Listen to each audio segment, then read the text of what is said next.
महावीर ने कहा है,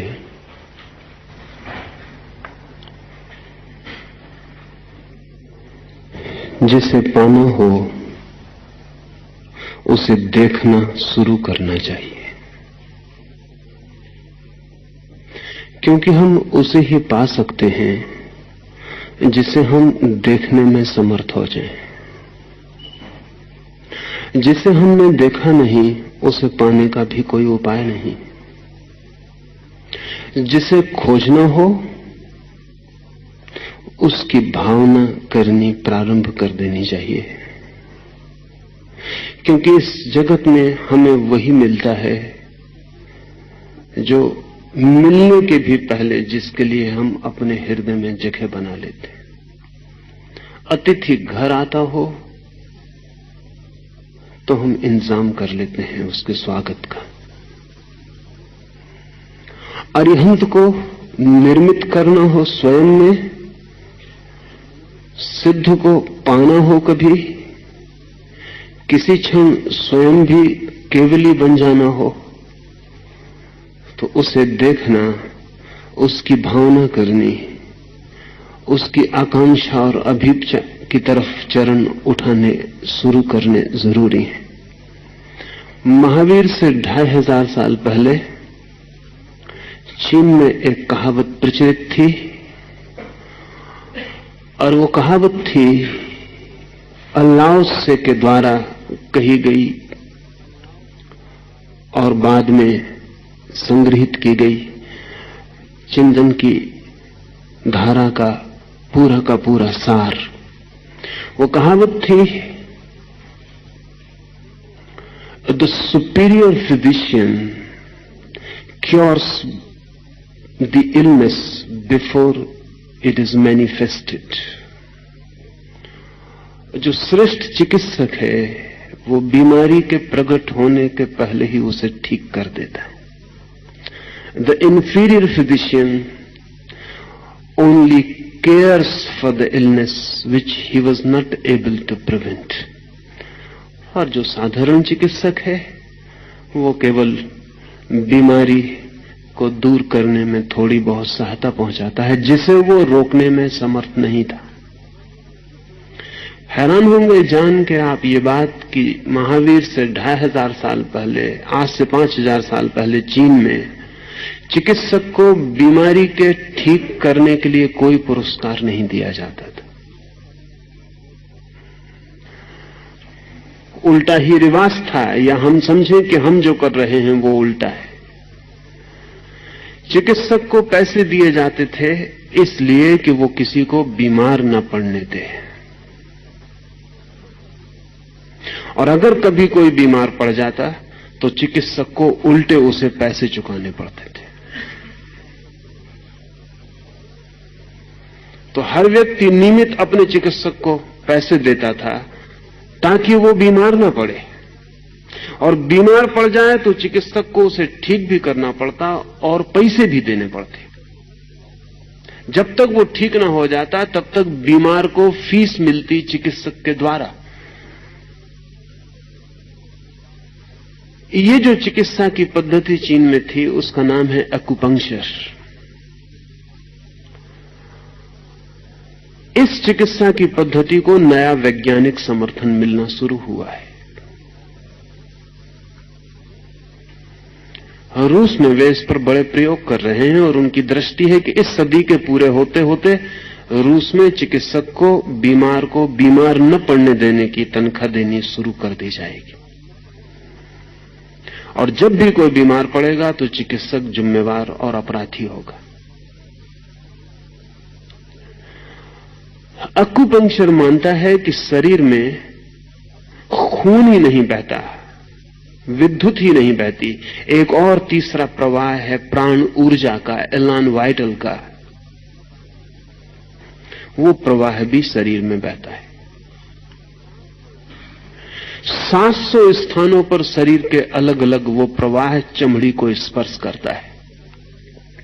इसलिए एक्यूपंक्चर में चमड़ी पर जहां जहां प्रवाह अव्यवस्थित हो गया है वहां सुई चोप कर उस प्रवाह को संतुलित करने की कोशिश की जाती। बीमारी के आने के 6 महीने पहले उस प्रवाह में असंतुलन शुरू हो जाते। ये जान के आपको हैरानी होगी कि नाड़ी की जानकारी भी वस्तुतः खून के प्रवाह की जानकारी नहीं। नाड़ी के द्वारा भी उसी जीवन प्रवाह को समझने की कोशिश की जाती रही है और 6 महीने पहले नाड़ी अस्त व्यस्त होनी शुरू हो जाती। बीमारी के आने के 6 महीने पहले हमारे भीतर जो प्राण शरीर है उसमें पहले बीज रूप में चीजें पैदा होती हैं और फिर वृक्ष रूप में हमारे भौतिक शरीर तक फैल जाती हैं। चाहे शुभ को जन्म देना हो, चाहे अशुभ को, चाहे स्वास्थ्य को जन्म देना हो, चाहे बीमारी को, सबसे पहले प्राण शरीर में बीज आरोपित करने होते। ये जो मंगल की स्तुति है कि अरिहंत मंगल है, ये प्राण शरीर में बीज डालने का उपाय है। क्योंकि जो मंगल है उसकी कामना स्वाभाविक हो जाती है। हम वही चाहते हैं जो मंगल है, जो अमंगल है वो हम नहीं चाहते। इसमें चाह की तो बात ही नहीं की गई है, सिर्फ मंगल का भाव है। अरिहंत मंगल है, सिद्ध मंगल है, साहु मंगल है, केवली पणत्तो धम्मो मंगलम। वो जिन्होंने स्वयं को जाना और पाया उनके द्वारा विरूपित धर्म मंगल है। सिर्फ मंगल का भाव। ये जान के हैरानी होगी कि मन का नियम है, जो भी मंगल है ऐसा भाव गहन हो जाए उसकी आकांक्षा शुरू हो जाती। आकांक्षा को पैदा नहीं करना पड़ता, मंगल की धारणा को पैदा करना पड़ता है। आकांक्षा मंगल की धारणा के पीछे छाया की भांति चली आती।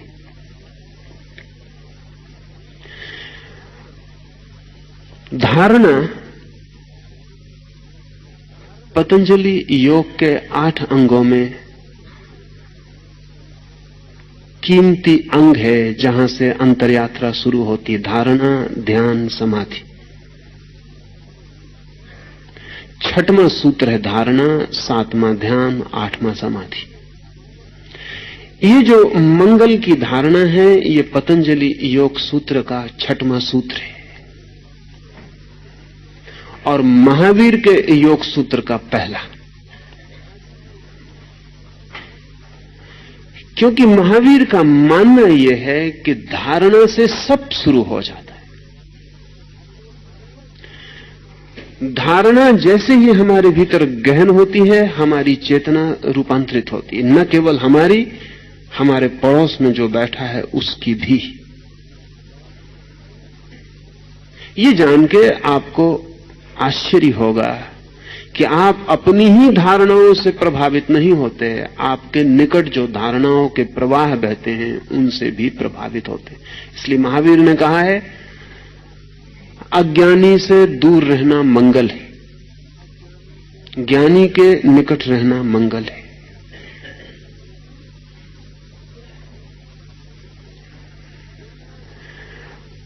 चेतना जिसकी रुग्ण है उससे दूर रहना मंगल है, चेतना जिसकी स्वस्थ है उसके निकट सानिध्य में रहना मंगल है।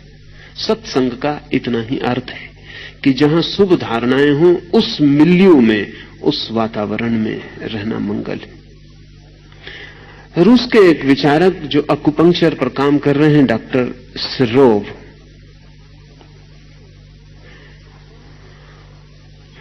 उन्होंने यांत्रिक आविष्कार किए हैं जिनसे पड़ोसी की धारणा आपको कब प्रभावित करती है और कैसे प्रभावित करती है उसकी जांच की जा सकती है। आप पूरे समय पड़ोस की धारणाओं से इंपोज किए जा रहे हैं।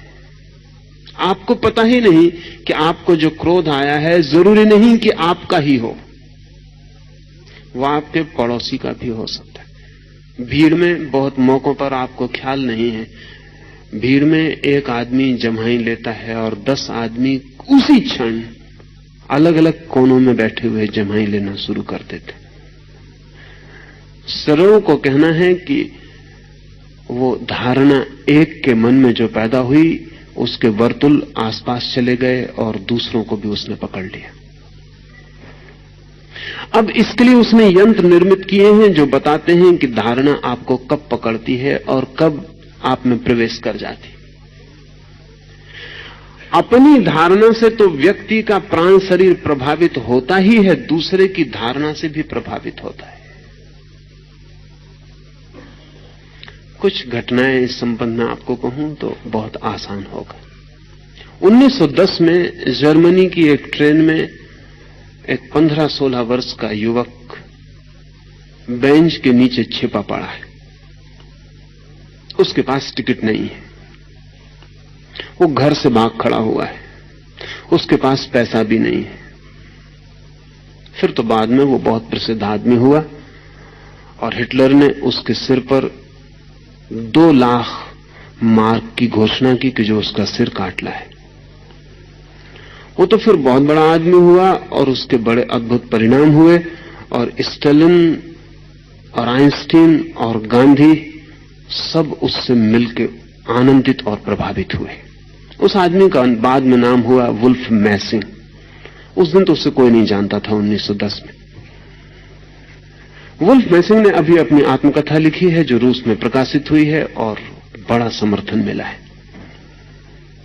अपनी आत्मकथा उसने लिखी है अबाउट माई सेल्फ। उसमें उसने लिखा है कि उस दिन मेरी जिंदगी बदल गई। उस ट्रेन में नीचे फर्श पर छिपा हुआ पड़ा था बिना टिकट के कारण। मैसिंग ने लिखा है कि वो शब्द मुझे कभी नहीं भूलते, टिकट चेकर का कमरे में प्रवेश, उसके जूतों की आवाज और मेरी सांस का ठहर जाना और मेरी घबराहट और पसीने का छूट जाना ठंडी सुबह, और फिर उसका मेरे पास आके पूछना, यंग मैन योर टिकट। मैसिंग के पास तो टिकट थी नहीं, लेकिन अचानक पास में पड़ा हुआ एक कागज का टुकड़ा, अखबार की रद्दी का टुकड़ा मैसिंग ने हाथ में उठा लिया, आंख बंद की और संकल्प किया ये टिकट है, और उसे उठा के टिकट चेकर को दे दिया। और मन में उसने सोचा कि हे परमात्मा, उसे टिकट दिखाई पड़ जाए। उसने उस कागज को पंक्चर किया, टिकट वापस लौटाई और कहा कि when you have got the ticket why you are lying under the seat.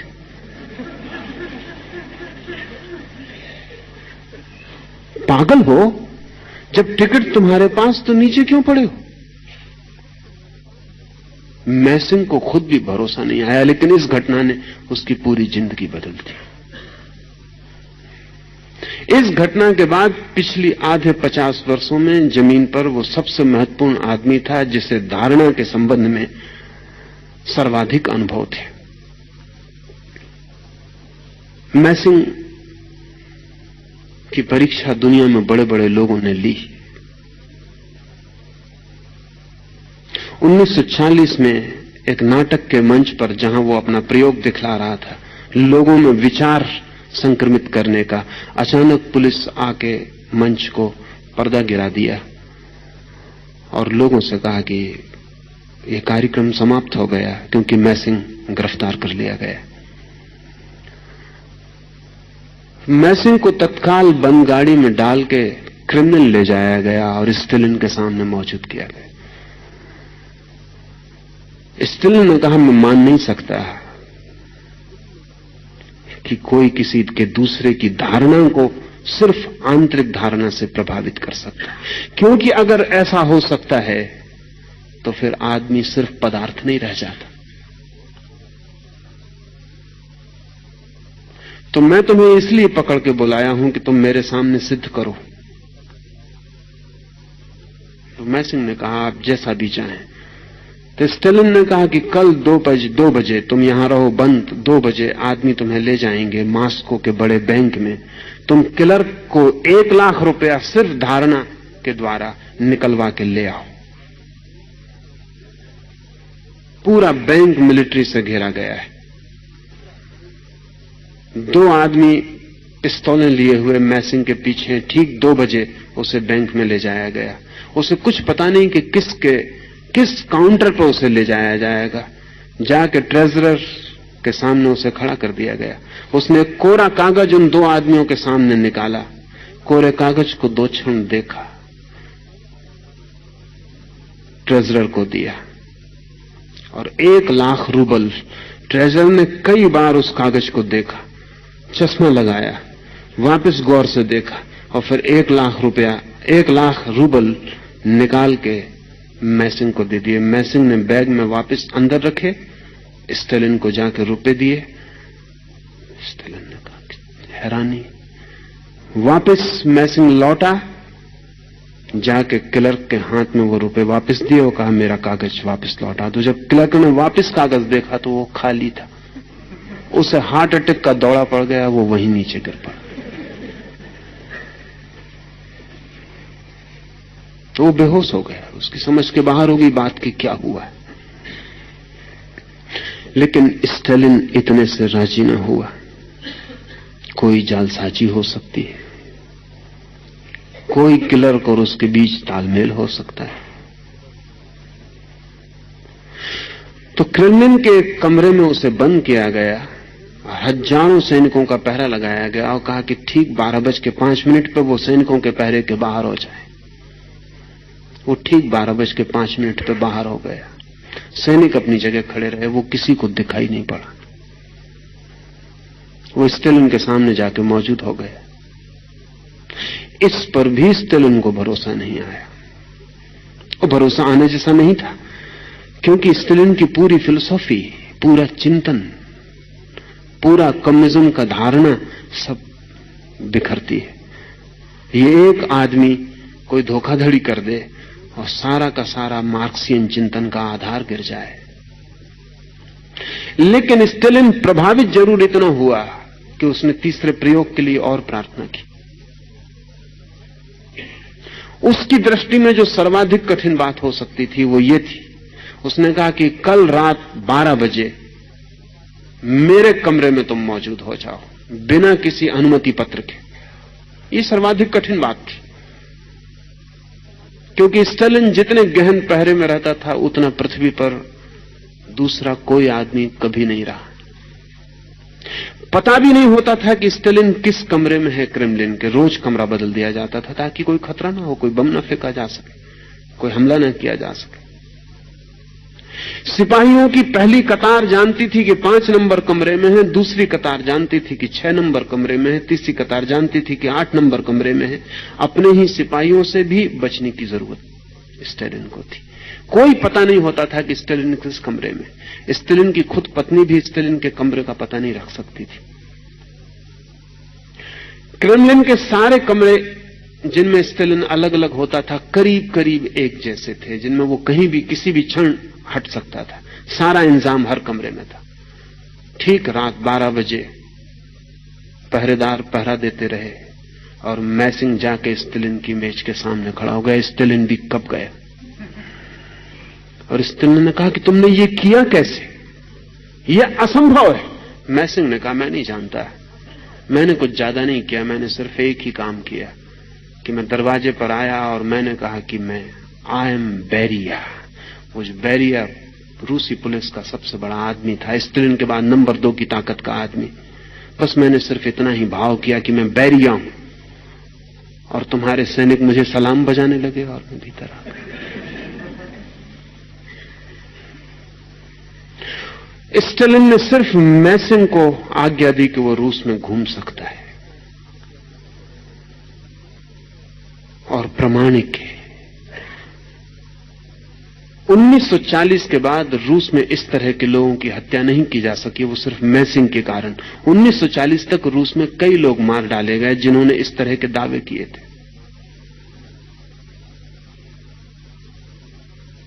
Karl आटोविच नाम का एक आदमी 1937 में रूस में हत्या की स्टेलिन की आज्ञा से, क्योंकि वो भी जो करता था वो ऐसा था कि उससे कम्युनिज्म की जो मटेरियलिस्ट भौतिकवादी धारणा है वो बिखर जाती है। अगर धारणा इतनी महत्वपूर्ण हो सकती है तो स्टेलिन ने आज्ञा दी अपने वैज्ञानिकों को कि मैसिंग की बात को पूरा समझने की कोशिश करो, क्योंकि इसका युद्ध में भी उपयोग हो सकता है।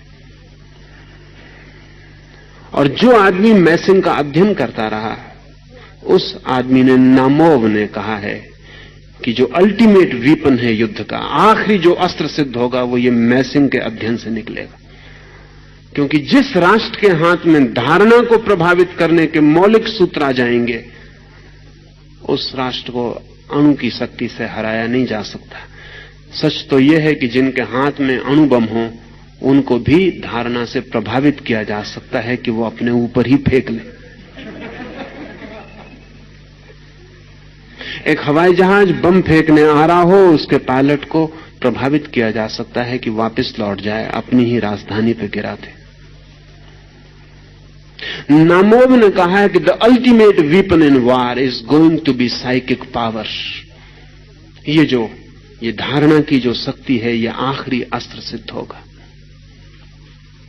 इस पर रोज काम बढ़ता चला जाता है।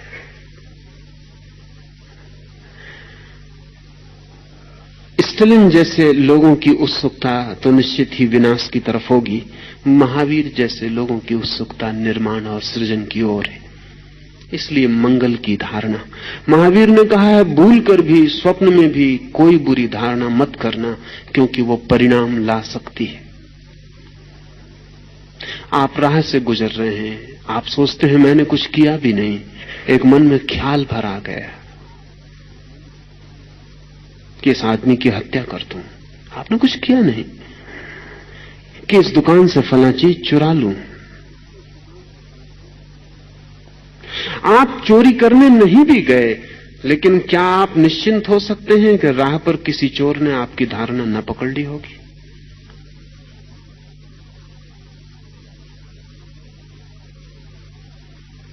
मॉस्को में एक हवा पिछले 2 साल में प्रचलित हुई है कि कोई भी आदमी अपनी गर्दन खुजलाने के पहले चारों तरफ देख लेता है। क्योंकि ये प्रयोग चल रहा है 2 साल से। मोनिन नाम का वैज्ञानिक सड़कों पर प्रयोग कर रहा है। वो आपके पीछे आके कहेगा आपकी गर्दन पे कीड़ा चढ़ रहा है, मन में अपने गर्दन खुजला रही है, खुजलाओ जल्दी, और लोग खुजलाने लगते हैं। अब तो ये खबर इतनी फैल गई क्योंकि उसने हजारों लोगों पर प्रयोग किया है। राह के चौरस्तों पर खड़े होकर, होटल में बैठकर, ट्रेन में चढ़ के। और मानन इतना सफल हुआ है कि 98% सही होता है। जिसके पीछे खड़े होकर वो भावना करता है कि गर्दन खुजला रही है, कीड़ा चढ़ रहा है, जल्दी खुजलाओ, वो जल्दी खुजला। अब तो लोगों को पता चल गया सच में भी कीड़ा चढ़ा हो तो लोग पहले देख लेते हैं कि वो मानन नाम का आदमी आसपास तो नहीं।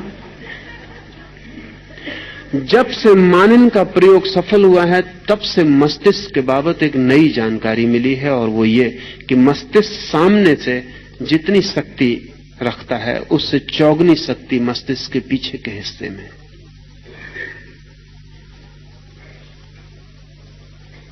तो पीछे से व्यक्ति को जल्दी प्रभावित किया जा सकता है। सामने सिर्फ एक हिस्सा है, 4 गुना पीछे। और जो लोग, जैसे कि मैसिंग, या कल मैंने आपको कहा नेल्या नाम की महिला जो वस्तुओं को सरका सकती है, इनके मस्तिष्क के अध्ययन से पता चला है कि इनका मस्तिष्क पीछे 50 गुनी शक्ति से भरा हुआ है। सामने 1 तो पीछे 50। योग की निरंतर धारणा रही है कि मनुष्य का असली मस्तिष्क छिपा हुआ पीछे पड़ा है, और जब तक वो सक्रिय नहीं होता तब तक मनुष्य अपनी पूर्ण गरिमा को उपलब्ध नहीं होगा। ये भी हैरानी की बात है कि अगर आप कोई बुरा विचार करते हैं तो प्रकृति का अद्भुत नियम है कि आप मस्तिष्क के अगले हिस्से से करते हैं। मस्तिष्क का प्रत्येक हिस्सा अलग अलग काम करता है।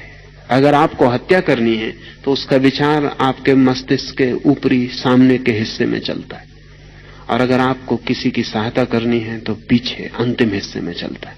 प्रकृति ने इंतजाम किया हुआ है कि शुभ की ओर आपको ज्यादा शक्ति दी हुई है, अशुभ की ओर कम शक्ति दी हुई है। लेकिन शुभ जगत में दिखाई नहीं पड़ता और अशुभ जगत में बहुत दिखाई पड़ता है। हम शुभ की कामना ही नहीं करते, या अगर हम कामना भी करते हैं तो हम तत्काल विपरीत कामना करके उसे काट देते हैं। जैसे एक मां अपने बच्चे के जीने की कितनी कामना करती है, बड़ा हो, जिए, लेकिन किसी क्षण क्रोध में कह देती तू तो होते से ही मर जाता तो बेहतर था। उसे पता नहीं है कि 4 दफा उसने कामना की हो शुभ की और ये एक दफा अशुभ की तो भी विषाक्त हो जाता है, सब कट जाती है कामना। महावीर अपने साधुओं को कहते थे, मंगल की कामना में डूबे रहो 24 घंटे, उठते बैठते श्वास लेते छोड़ते। स्वभाव होता है मंगल की कामना शिखर से शुरू करनी चाहिए, इसलिए वो कहते हैं अरिहंत मंगल है। वे जिनके आंतरिक समस्त रोग समाप्त हो गए वे मंगल हैं, सिद्ध मंगल हैं, साधु मंगल हैं। और जाना जिन्होंने, जैन परंपरा केवली उन्हें कहती है जो जानने की दिशा में उस जगह पहुंच गए जहां जानने वाला भी नहीं रह जाता, जानी जाने वाली वस्तु भी नहीं रह जाती, सिर्फ जानना रह जाता है, सिर्फ केवल ज्ञान मात्र रह जाता, ओनली नोइंग। केवली जैन परंपरा उसे कहती है जो केवल ज्ञान को उपलब्ध हो गया, मात्र ज्ञान रह गया, जहां ना कोई जानने वाला बचा, जहां मैं का कोई भाव ना बचा, जहां कोई गे ना बचा, जहां कोई तू ना बचा, जहां सिर्फ जानने की शुद्ध क्षमता, प्योर कैपेसिटी टू नो। इसे ऐसा समझें कि हम एक कमरे में दिया जलाएं तो दिए की बाती है, तेल है, दिया है, फिर कमरे में दिए का प्रकाश है और उस प्रकाश से प्रकाशित होती चीजें हैं, कुर्सी है, फर्नीचर है, दीवार है, आप है। अगर हम ऐसी कल्पना कर सकें कि कमरा शून्य हो गया, न दीवार है, न फर्नीचर है, कुछ भी नहीं, दिए में तेल भी ना रहा, दिए की देह भी ना रही, सिर्फ ज्योति रह गई, प्रकाश मात्र रह गया, न तो दिया बचा और न प्रकाशित वस्तुएं बची, मात्र प्रकाश रह गया, आलोक, स्रोत रहित, कोई तेल नहीं, कोई बाती नहीं। और ऐसा आलोक जो किसी पर नहीं पड़ रहा है, शून्य में फैल रहा है। ऐसी धारणा है जैन चिंतन की केवली के संबंध में। जो परम ज्ञान को उपलब्ध होता है वहां ज्ञान अकारण हो जाता है, कोई सोर्स नहीं होता। क्योंकि बात बहुत कीमती है, जैन परंपरा कहती है कि जिस चीज का भी सोर्स होता है वो कभी ना कभी चुक जाती, चुक ही जाएगी, कितना ही बड़ा स्रोत क्यों ना हो। सूर्य भी चुक जाएगा एक दिन, बड़ा है स्रोत, अरबों वर्षों से रोशनी दे रहा है। वैज्ञानिक कहते हैं अभी और अंदाजन 4000 5000 साल रोशनी देगा, लेकिन चुक जाएगा। कितना ही बड़ा स्रोत हो, स्रोत की सीमा है, चुक जाएगा। महावीर कहते हैं ये जो चेतना है ये अनंत है, ये कभी चुक नहीं सकती, ये स्रोत रहित है। इसमें जो प्रकाश है वो किसी मार्ग से नहीं आता, वो बस है, इट जस्ट इज, कहीं से आता नहीं, अन्यथा एक दिन चुक जाएगा। कितना ही बड़ा हो चुक जाएगा। महासागर भी चम्मचों से उलीझ के चुकाए जा सकते हैं, कितना ही लंबा समय लगे, तो महासागर भी चम्मचों से उलीझ के चुकाए जा सकते हैं। एक चम्मच थोड़ा तो कम कर ही जाती है, फिर और ज्यादा कम होता जाएगा। महावीर कहते हैं ये जो चेतना है ये स्रोत रहित है, इसलिए महावीर ने ईश्वर को मानने से इंकार कर दिया। क्योंकि अगर ईश्वर को माने तो ईश्वर स्रोत हो जाता है और हम सब उसी के स्रोत से जलने वाले दिए हो जाते, तो हम चुक जाएंगे। सच है ये कि महावीर से ज्यादा प्रतिष्ठा आत्मा को इस पृथ्वी पर और किसी व्यक्ति ने कभी नहीं दी है। इतनी प्रतिष्ठा कि उन्होंने कहा कि परमात्मा अलग नहीं, आत्मा ही परमात्मा है, इसका स्रोत अलग नहीं है, ये ज्योति ही स्वयं स्रोत है। ये जो भीतर जलने वाला जीवन है ये कहीं से शक्ति नहीं पाता, ये स्वयं ही शक्तिवान है। ये किसी के द्वारा निर्मित नहीं है, नहीं तो किसी के द्वारा नष्ट हो जाएगा। ये किसी पर निर्भर नहीं है, नहीं तो मोहताज रहेगा। ये किसी से कुछ भी नहीं पाता, ये स्वयं में समर्थ और सिद्ध है। जिस दिन ज्ञान इस सीमा पर पहुंचता है जहां हम स्रोत रहित प्रकाश को उपलब्ध होते हैं, सोर्सलेस, उसी दिन हम मूल को उपलब्ध होते हैं। जैन परंपरा ऐसे व्यक्ति को केवली कहती है।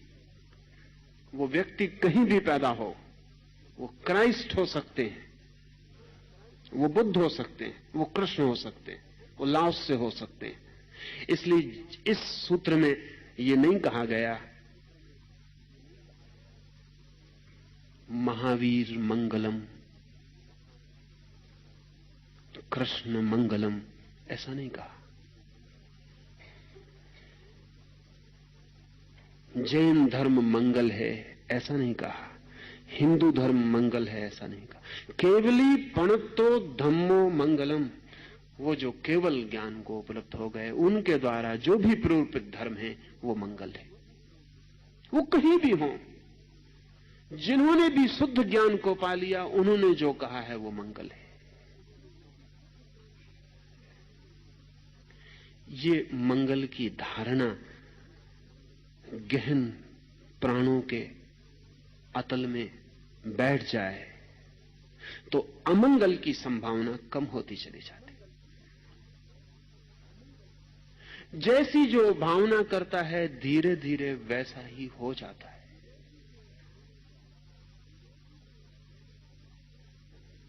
जैसा हम सोचते हैं वैसे ही हम हो जाते हैं। जो हम मांगते हैं वो मिल जाता है, लेकिन हम सदा गलत मांगते हैं, वही हमारा दुर्भाग्य है।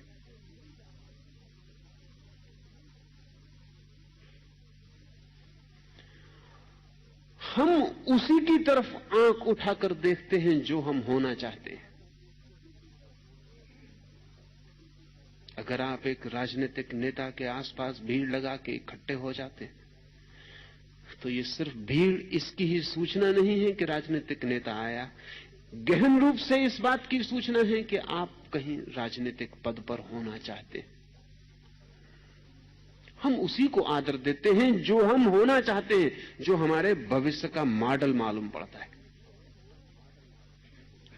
जिसमें हमें दिखाई पड़ता है कि काश मैं हो जाऊं। हम उसी के आसपास इकट्ठे हो जाते। अगर सिने अभिनेता के पास भीड़ इकट्ठी हो जाती तो वह आपकी भीतरी आकांक्षा की खबर देती, आप भी वही हो जाना चाहते हैं। अगर महावीर ने कहा है कि कहो अरिहंत मंगलम, सिद्ध मंगलम, साधु मंगलम, तो वो ये कह रहे हैं कि ये तुम कह ही तब पाओगे जब तुम अरिहंत होना चाहोगे, या तुम जब ये कहना शुरू करोगे तो तुम्हारे अरिहंत होने की यात्रा शुरू हो जाएगी। और बड़ी से बड़ी यात्रा बड़े छोटे से कदम से शुरू होती, और पहले कदम से कुछ भी पता नहीं चलता। धारणा पहला कदम है। कभी आपने सोचा कि आप क्या होना चाहते? नहीं भी सोचा होगा सचेतन रूप से, तो भी अचेतन में चलता है कि आप क्या होना चाहते हैं। जो आप होना चाहते हैं उसी के प्रति आपके मन में आदर पैदा होता है। न केवल आदर, जो आप होना चाहते हैं उसी के संबंध में आपके मन में चिंतन के वर्तुल चलते हैं। वही आपके स्वप्नों में उतर आता है, वही आपकी सांसों में समा जाता है, वही आपके खून में प्रवेश कर जाता है। और जब मैं कहता हूं खून में प्रवेश कर जाता है तो मैं कोई साहित्यिक बात नहीं कह रहा हूं, मैं मेडिकल, मैं बिल्कुल शारीरिक तथ्य की बात कह रहा हूं। इधर प्रयोग किए गए हैं और चकित करने वाले सूचन मिले हैं। ऑक्सफोर्ड यूनिवर्सिटी में दिलावार प्रयोगशाला में विचार का खून पर क्या प्रभाव पड़ता है। दूसरे की धारणा का भी, आपकी धारणा को छोड़ दें, आपकी धारणा का तो पड़ेगा ही, दूसरे की धारणा का भी, अप्रगट धारणा का भी आपके खून पर क्या प्रभाव पड़ता है। अगर आप ऐसे व्यक्ति के पास जाते हैं जिसके हृदय से बहती करुणा और मंगल की भावना है, जो आपके लिए शुभ के अतिरिक्त और कुछ नहीं सोच पाता है,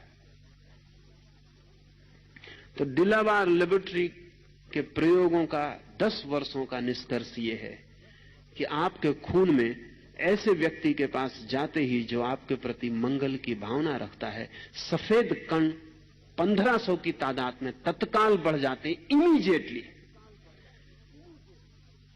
दरवाजे के बाहर आपके खून की परीक्षा की जाए और फिर आप भीतर आ जाएं और मंगल की कामना से भरे हुए व्यक्ति के पास बैठ जाएं और फिर आपके खून की परीक्षा की जाए, आपके खून में सफेद वाइट ब्लड सेल्स, सफेद जो कोष हैं खून के, वो 1500 बढ़ जाते हैं।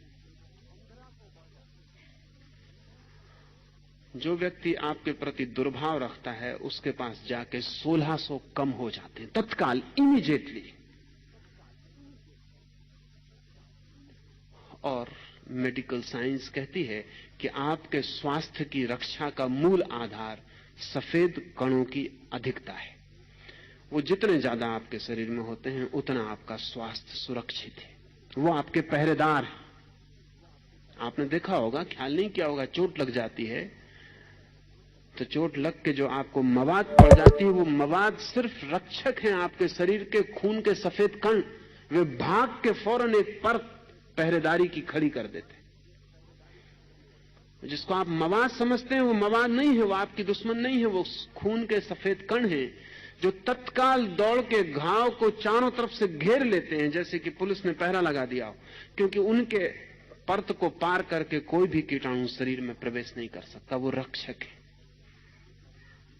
डिलावार प्रयोगशाला में किए गए प्रयोगों ने चकित कर दिया है वैज्ञानिकों को कि क्या शुभ की भावना से भरे व्यक्ति का इतना परिणाम हो सकता है कि दूसरे के खून का अनुपात बदल जाए, आयतन बदल जाए, खून की गति बदल जाए, हृदय की गति बदल जाए, रक्तचाप बदल जाए। ये संभव है?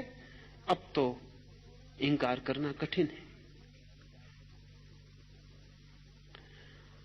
डॉक्टर जगदीश चंद्र बसु के बाद दूसरा एक बड़ा नाम एक अमेरिकन का है, क्लीव बैकेस्टर का। जगदीश चंद्र ने तो कहा था कि पौधों में प्राण है, बैकेस्टर ने सिद्ध किया है, सिद्ध हो गया है कि पौधों में भावना भी है और पौधे अपने मित्रों को पहचानते हैं और शत्रुओं को भी। पौधा अपने मालिक को भी पहचानता है, अपने माली को भी। और अगर मालिक मर जाता है तो पौधे की प्राणधारा छीन हो जाती है, वो बीमार हो जाता।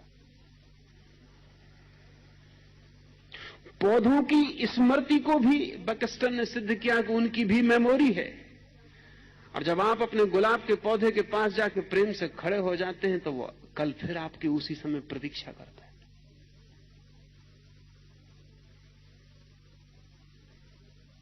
वो याद रखता है, आज आप नहीं आए। या जब आप पौधे के पास प्रेम से भर के खड़े हो जाते हैं और फिर अचानक एक फूल तोड़ लेते हैं तो पौधे को बड़ी हैरानी होती, बड़ा कंफ्यूजन होता है। इस सब की प्राणधाराओं को रिकॉर्ड करने वाले यंत्र तैयार किए हैं बैकेस्टर ने कि पौधा एकदम कंफ्यूज हो जाता है, उसकी समझ में नहीं आता कि जो आदमी इतने प्रेम से खड़ा था उसने फूल कैसे तोड़ लिया। वो ऐसे ही कंफ्यूज हो जाता जैसे कोई बच्चा आपके पास खड़ा हो, प्रेम करते करते एकदम गर्दन तोड़ ले कि चेहरा बहुत अच्छा लगता है। पौधे की समझ में बिल्कुल नहीं आता कि ये हो क्या गया, उसके भीतर बड़ा कंफ्यूजन पैदा होता है। बैकेस्टर कहता है हमने हजारों पौधों को कंफ्यूज किया हुआ, उनको हम बड़ी परेशानी में डाले हुए, वो समझ ही नहीं पाते कि ये हो क्या रहा है। जिसको मित्र की तरह अनुभव कर रहे थे वो एकदम शत्रु की तरह हो जाता।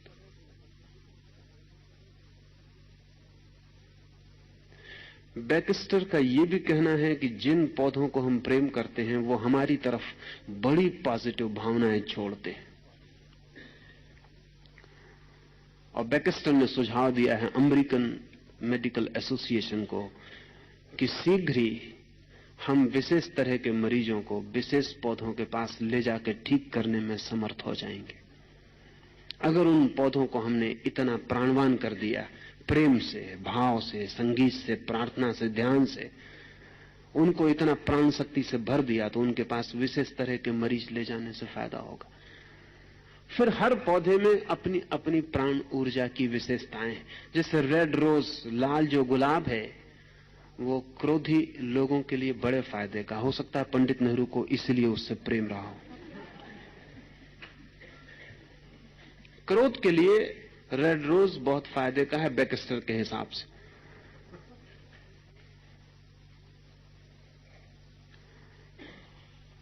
वो क्रोध को कम करता है, वो अक्रोध की धारणा को अपने चारों तरफ फैलाता है। उसका भी अपना आभा मंडल है।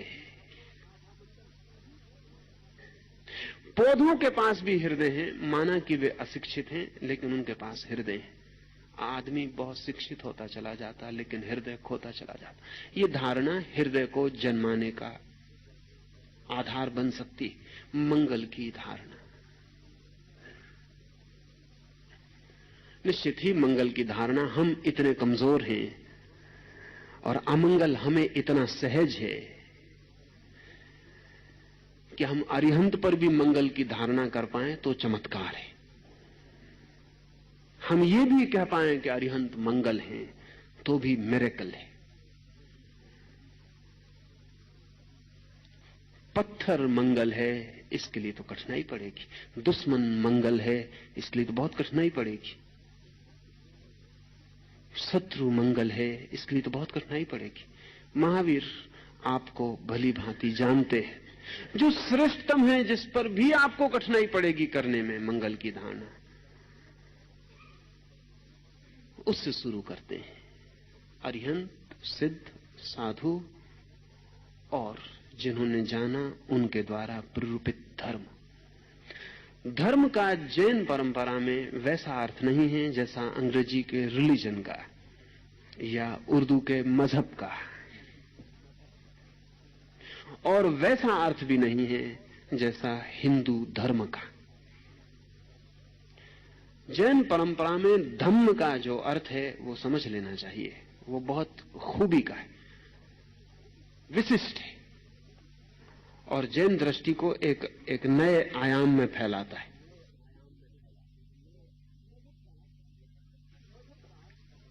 मजहब का अर्थ तो होता है क्रीड, एक मत, एक पंथ।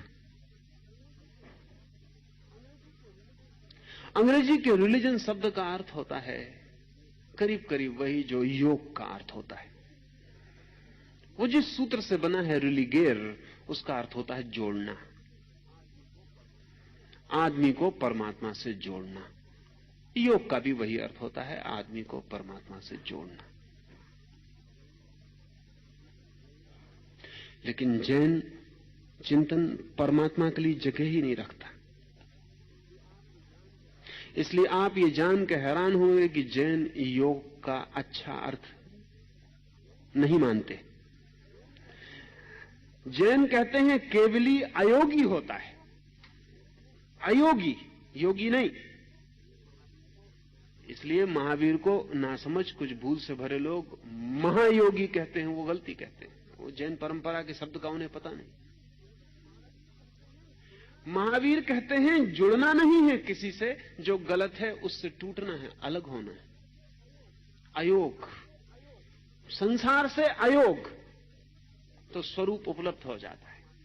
योग कहता है परमात्मा से मिलन, तो स्वरूप उपलब्ध होता है। महावीर कहते हैं स्वरूप उपलब्ध ही है, जो हमें पाना है वो हमें मिला ही हुआ है, सिर्फ हम गलत चीजों से चिपके खड़े हैं, इसलिए दिखाई नहीं पड़ रहा है। गलत को छोड़ दें, अयुक्त हो जाएं, अलग हो जाएं। इसलिए जैन परंपरा में अयोग का वही मूल्य है जो हिंदू परंपरा में योग का। धर्म का बड़ा अनूठा अर्थ जैनों का है। महावीर कहते हैं कि वस्तु का जो स्वभाव है वही धर्म है, नेचर। धर्म का महावीर का वही अर्थ है जो लाओ से के ताओ का। वस्तु का जो स्वभाव है, जो उसकी स्वयं की अपनी परिणति है। अगर कोई व्यक्ति बिना किसी से प्रभावित हुए सहज वर्ण चरण कर पाए तो धर्म को उपलब्ध हो जाता है। अगर कोई व्यक्ति बिना प्रभावित हुए, इसलिए प्रभाव महावीर अच्छी बात नहीं मानते। किसी से भी प्रभावित होना बंधना है। सब इंप्रेशंस बांधने वाले। पूर्णतया अप्रभावित हो जाना, निज हो जाना है, स्वयं हो जाना है। इस निजता को, इस स्वयं होने को वे धर्म कहते हैं। केवली प्रूपित धर्म का अर्थ होता है जब कोई व्यक्ति केवल ज्ञान मात्र रह जाता है, चेतना मात्र रह जाता है, तब वो जैसे जीता है वही धर्म है। उसका जीवन, उसका उठना, उसका बैठना, उसका हलन चलन, उसका सोना, वो जो भी करता है, उसकी आंख के पलक का है उठना और हिलना, उसकी समस्त अस्तित्व में प्रकट होती हुई जो भी किरणें हैं वही धर्म है। जैसे अग्नि अपने शुद्ध रूप में जलती हो तो धुआं पैदा नहीं होता। आप कहेंगे अग्नि तो जहां भी जलती वहां धुआं पैदा होता। तर्क की किताबों में लिखा हुआ है जहां जहां धुआं वहां वहां अग्नि। इसलिए जहां धुआं दिखे मान लेना कि अग्नि। लेकिन धुआं अग्नि से पैदा नहीं होता, केवल ईंधन के गीलेपन से पैदा होता है। अग्नि से उसका कोई लेना देना नहीं।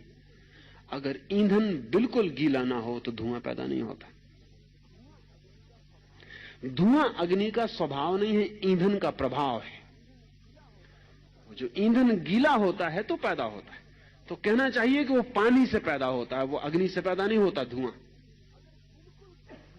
अगर बिल्कुल सूखा ईंधन है जिसमें पानी जरा भी नहीं है तो धुआं पैदा नहीं होगा। और अगर पैदा होता है तो जानना कि थोड़ा बहुत ईंधन गीला है। अग्नि जब अपने शुद्ध रूप में होती है, जब उसमें कोई दूसरा विजातीय फॉरेन एलिमेंट नहीं होता, तब उसमें कोई धुआं नहीं होता। महावीर कहते हैं तब अग्नि अपने धर्म में है, जब कोई धुआं नहीं। जब चेतना बिल्कुल शुद्ध होती है और पदार्थ का कोई प्रभाव नहीं होता, शरीर का पता भी नहीं होता, जब चेतना इतनी शुद्ध होती है कि शरीर का पता भी नहीं होता, तब महावीर कहते हैं जानना कि चेतना अपने धर्म में। इसलिए महावीर कहते हैं प्रत्येक का अपना धर्म है। अग्नि का अपना है, जल का अपना है, पदार्थ का अपना है, चेतना का अपना है। शुद्ध हो जाना अपने धर्म में आनंद है, अशुद्ध रहना अपने धर्म में दुख है। तो धर्म का यहां अर्थ है स्वभाव। अपने स्वभाव में चले जाना धार्मिक हो जाना है, और अपने स्वभाव के बाहर भटकते रहना अधार्मिक बने रहना।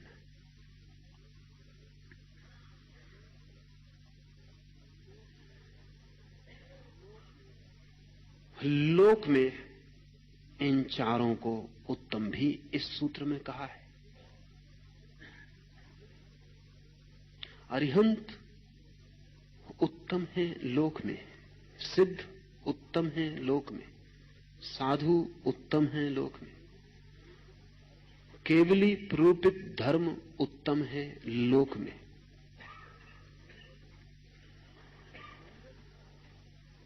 मंगल कह देने के बाद उत्तम कहने की क्या जरूरत है?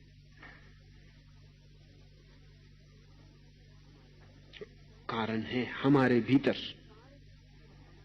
ये सारे सूत्र हमारे मनस के ऊपर आधारित है। ये हमारे मन की गहराइयों के अध्ययन पर आधारित है। मंगल कहने के बाद भी हम इतने ना समझें कि जो उत्तम नहीं है उसे भी हम मंगल रूप मान सकते हैं। हमारी वासनाएं ऐसी हैं कि जो निकृष्ट है लोक में उसी की तरफ बहती हैं। ऐसा भी कह सकते हैं कि वासना का अर्थ ही यही होता है, नीचे की तरफ बहाव। जो निकृष्ट है उसी की तरफ। रामकृष्ण कहा करते थे कि चील आकाश में भी उड़े तो तुम ये मत समझना कि उसका ध्यान आकाश में होता है। वो आकाश में उड़ती लेकिन उसकी नजर नीचे, कहीं कूड़े कबाड़ पर, किसी कचरे घर पर पड़े हुए मांस पर, किसी सड़ी मछली पर, उस पर लगी रहती। उड़ती आकाश में और उसकी दृष्टि तो कहीं नीचे किसी मांस के टुकड़े पर अटकी रहती। तो रामकृष्ण कहते थे भूल में मत पड़ जाना कि चील आकाश में उड़ रही इसलिए आकाश में ध्यान होगा। ध्यान तो उसका नीचे लगा रहता। इसलिए दूसरे सूत्र में महावीर का ये जो मंगल सूत्र है ये तत्काल जोड़ता है अरिहंत लोगोत्तम। अरिहंत उत्तम है। ये सिर्फ इशारे के लिए। सिद्ध उत्तम है, साधु उत्तम है। उत्तम का अर्थ है कि शिखर हैं जीवन के, श्रेष्ठ, पाने योग्य, चाहने योग्य, होने योग्य। सविज्जर ने, किसी ने पूछा है सविज्जर को,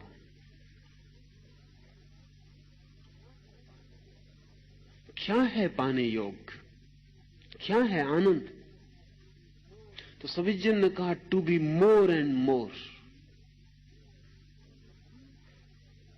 to be deep and deep, to be in and constantly turning into something more and more. कुछ ज्यादा में रूपांतरित होते रहना, कुछ श्रेष्ठ में बदलते रहना, कुछ गहरे और गहरे जाते रहना, कुछ ज्यादा और ज्यादा होते रहना। लेकिन हम ज्यादा तभी हो सकते हैं जब ज्यादा की, श्रेष्ठ की, उत्तम की धारणा हमारे निकट हो। शिखर दिखाई पड़ता हो तो यात्रा भी हो सकती है। शिखर ही ना दिखाई पड़ता हो तो यात्रा का कोई सवाल नहीं है।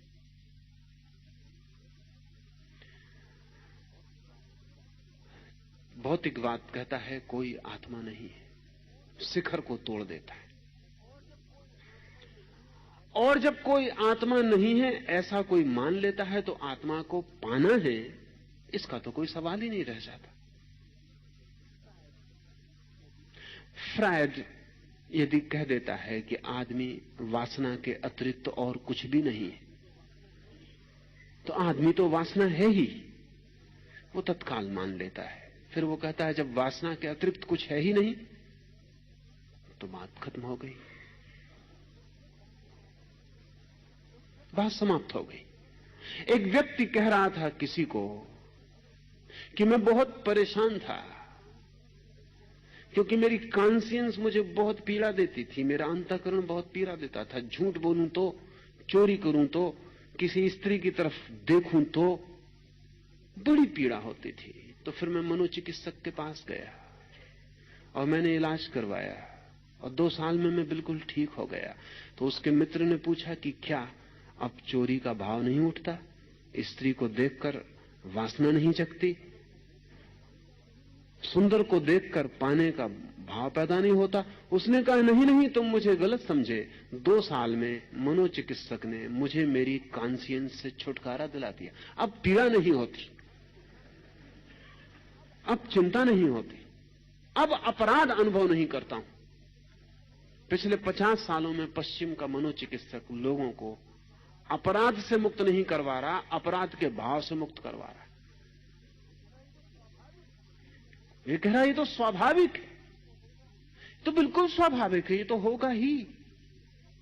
अगर आज पश्चिम में जीवन ऐसी नीचे तल पर सरक रहा है, चल रहा है कहना ठीक नहीं, सरक रहा है जैसे सांप सरकता है, तो उसका बड़े से बड़ा जुम्मा पश्चिम के मनोवैज्ञानिक को है, क्योंकि वो निकृष्ट को कहता है कि यही स्वभाव है। और कठिनाई यह है कि निकृष्ट को स्वभाव मान लेना हमें आसान है, क्योंकि हम परिचित हैं और वो दलील ठीक लगती। जब महावीर कहते हैं अरिहंत लोगोत्तमा, तो समझ में नहीं पड़ता कैसे लोगोत्तमा। अरिहंत को हम जानते नहीं, सिद्ध को हम जानते नहीं। कौन है ये? हमारे भीतर तो हमने सिद्ध जैसा कभी कोई क्षण अनुभव नहीं किया, अरिहंत जैसी हमने कभी कोई लहर नहीं जानी, साधु जैसा हमने कभी कोई भाव नहीं जाना, केवली प्ररूपित धर्म में हमने कभी प्रवेश नहीं किया। क्या हवा की बातें। तो अगर हम मान भी लें तो मजबूरी में मानते हैं, और उस मजबूरी का नाम हमने धर्म रखा हुआ है। किसी घर में पैदा हो गए जैन, मजबूरी, आपका कोई कृत्य नहीं, तो पर्यूषण है तो मजबूरी। तो आप जाते हैं मंदिर में, नमस्कार करते हैं, साधु को नमस्कार करते हैं, उपवास कर लेते हैं, व्रत कर लेते हैं, मजबूरी। किसी का कसूर नहीं, आप पैदा हो गए जैन घर में, इसमें किसी का कोई हाथ तो है नहीं। खोपड़ी में बचपन से सुनाया जा रहा है, वो भर गया, उसको निपटा लेते, बाकी कहीं स्फुरना नहीं है उसमें, कहीं कोई ऐसा सहज भाव नहीं है। क्या आपने ख्याल किया कि मंदिर जाते वक्त आपके पैर और सिनेमा गृह में जाते वक्त आपके पैरों की गति में बुनियादी भेद होता है, गुणात्मक, क्वालिटेटिव। मंदिर जैसे आप घसीटे जाते हैं, सिनेमा गृह जैसे आप जाते,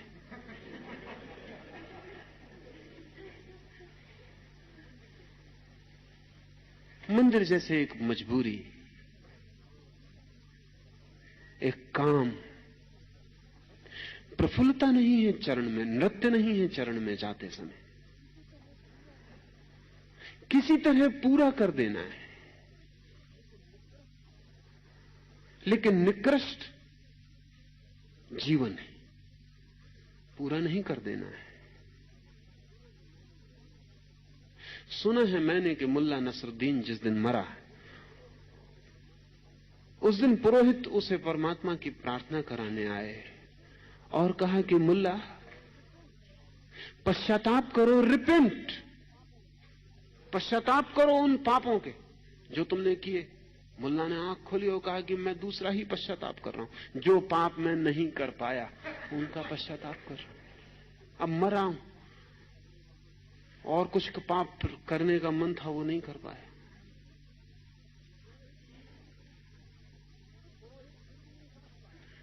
वो पुरोहित फिर भी नहीं समझ पाया, क्योंकि पुरोहितों से कम समझदार आदमी आज जमीन पर दूसरे नहीं।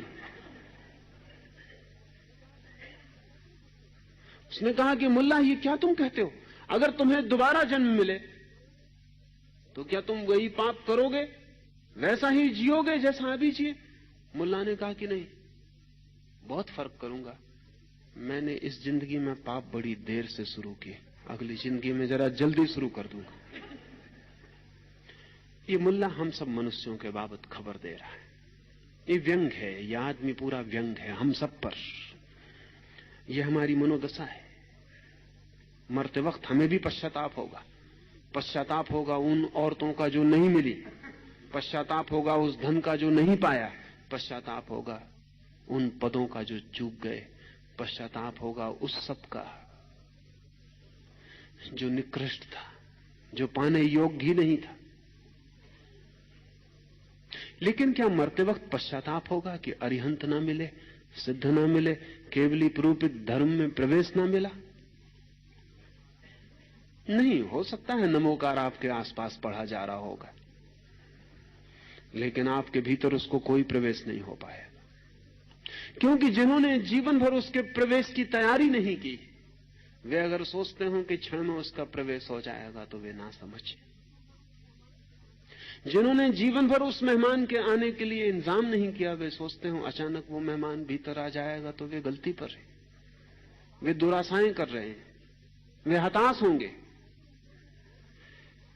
लेकिन जो व्यक्ति निरंतर अरिहंत मंगल है, लोक में उत्तम है, श्रेष्ठ है, वही जीवन में पाने का ऐसा सूत्र ख्याल में रखता है। और कभी कभी ना भी समझ में आता हो फिर भी रिचुअल रिपीटिशन करता है, ना भी समझ में आता हो, ना भी ख्याल में आता हो, ऐसे ही दोहराए चला जाता है, तो भी तो ग्रूव्स बनते हैं, ऐसे भी दोहराए चला जाता है तो भी चित्त पर निशान बनते हैं। वे निशान किसी भी क्षण, किसी प्रकाश के क्षण में सक्रिय हो सकते हैं। जिसने निरंतर कहा है कि अरिहंत लोक में उत्तम है, उसने अपने भीतर एक धारा प्रवाहित की है, कितनी ही क्षीण, लेकिन जब वो अरिहंत होने के विपरीत जाने लगेगा तो उसके भीतर कोई उससे कहेगा कि तुम जो कर रहे हो वो उत्तम नहीं, वो लोक में श्रेष्ठ नहीं। जिसने कहा है सिद्ध लोक में श्रेष्ठ है, जब वो अपने को खोने जा रहा होगा तब कोई उसके भीतर स्वर कहेगा कि सिद्ध तो अपने को पाते हैं, तुम अपने को खोते हो, बेचते हो। जिसने कहा है साधु लोग उत्तम हैं, उसको किसी क्षण असाधु होते वक्त ये स्मरण रोकने वाला बन सकता है। जानकर समझकर किया गया तब तो परिणामदायी है ही, न जानकर न समझकर किया हुआ भी परिणामदायी हो जाता है। क्योंकि रिचुअल रिपीटिशन भी, सिर्फ पुनरुक्ति भी हमारे चित्त में रेखाएं छोड़ जाती है, मृत, लेकिन फिर भी छोड़ जाती, और किसी भी क्षण वे सक्रिय हो सकती। ये नियमित पाठ के लिए है, नियमित भाव के लिए है, नियमित धारणा के लिए। इसमें अंतिम बात थोड़ा और ठीक से समझ लें। महावीर ने जिस परंपरा, जिस स्कूल, जिस धारा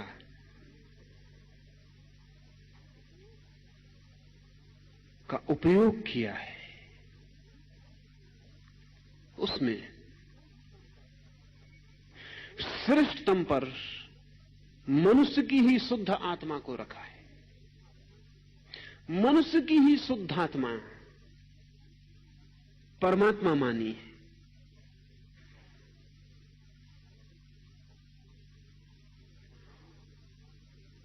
इसलिए महावीर के हिसाब से इस जगत में जितने लोग हैं उतने भगवान हो सकते हैं।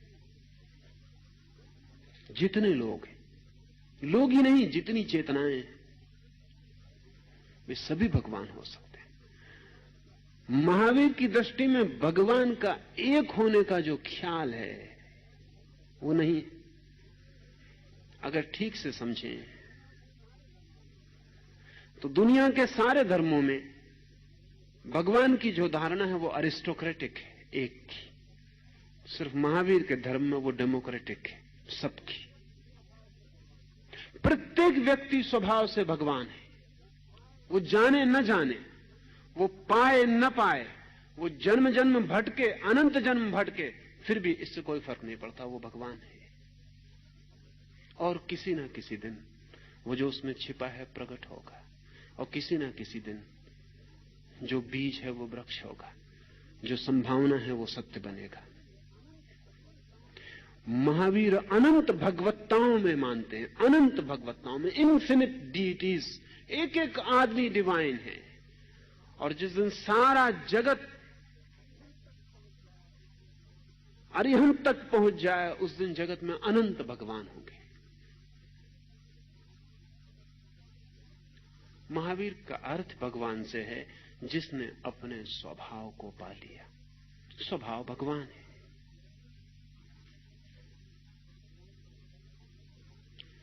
भगवान की बहुत अनूठी धारणा है। जगत को बनाने वाले का सवाल नहीं है भगवान से। जगत को चलाने वाले का सवाल नहीं है भगवान से। महावीर कहते हैं कोई बनाने वाला नहीं है,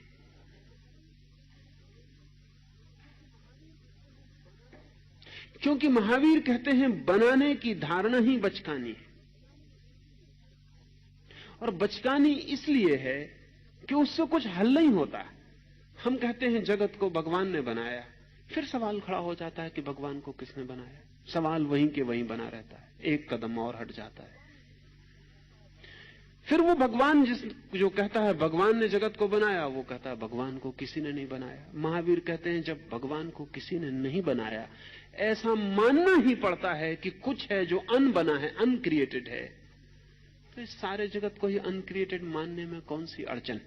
अड़चन तो एक ही थी मन को कि बिना बनाए कोई चीज कैसे बनेगी। इसलिए समझ लेने जैसा है कि महावीर के पास नास्तिक के लिए जो उत्तर है वो तथाकथित ईश्वरवादी के पास नहीं है। क्योंकि नास्तिक ईश्वरवादी से यही कहता है कि तुम्हारे भगवान ने क्यों बनाया, तो बड़ी कठिनाई खड़ी होती है फिर। और बड़ी कठिनाई ये खड़ी होती है कि ईश्वरवादी को मानना पड़ता है कि उसमें वासना उठी जगत को बनाने की। जब भगवान तक में वासना उठती है तो आदमी को वासना से मुक्त करने का फिर कोई उपाय नहीं। भगवान ने चाहा, ही डिजायर्ड। जब भगवान भी चाहता है और भगवान भी बिना चाह के शांत नहीं रह सकता, तो फिर आदमी को अचाह में कैसे ले जाओगे?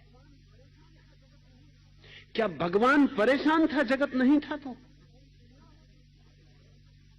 कोई पीड़ा होती थी?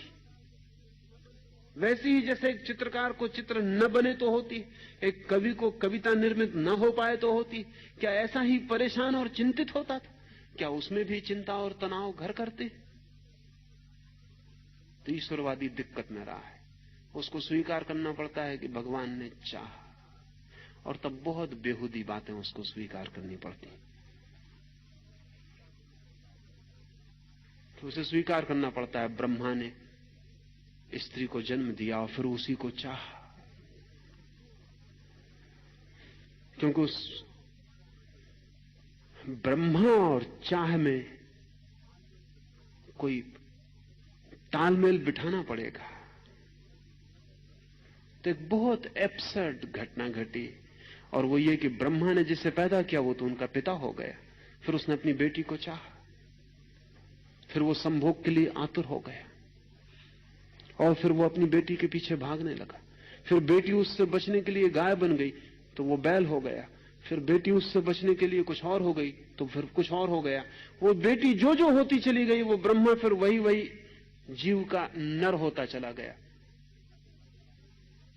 तो अगर ब्रह्मा भी ऐसा चाह में भाग रहा हो, तो आप जब सिनेमा गृह जाते हैं तो बिल्कुल ब्रह्म स्वरूप है, बिल्कुल ठीक चले जा रहे हैं, आपको कोई अड़चन नहीं होनी चाहिए, आप उचित ही कर रहे हैं। वो स्त्री फिल्म अभिनेत्री हो गई तो आप फिल्म दर्शक हो गए, आप चले जा रहे। तब फिर सारा जगत वासना का फैलाव हो जाता है। महावीर ने इसे जड़ से काट दिया। महावीर ने कहा कि नहीं, अगर भगवत्ता की तरफ ले जाना है लोगों को तो भगवान को शून्य करो। बड़ी अजीब बात, अगर लोगों को भगवान बनाना है तो ये भगवान की धारणा को अलग करो। बहुत अजीब, क्योंकि महावीर ने कहा कि भगवान में ही चाह को रख दोगे पहले, डिजायर को रख दोगे पहले, क्योंकि उसके बिना तो जगत का निर्माण ना होगा। तो फिर आदमी से चाह को शून्य करने का कारण क्या बचेगा? तो महावीर ने कहा जगत अनिर्मित है, अनक्रिएटेड है, किसी ने बनाया नहीं है। और विज्ञान के लिए भी यही लॉजिकल तर्कयुक्त मालूम पड़ता है, क्योंकि इस जगत में कोई चीज बनाई हुई नहीं मालूम पड़ती, है ही।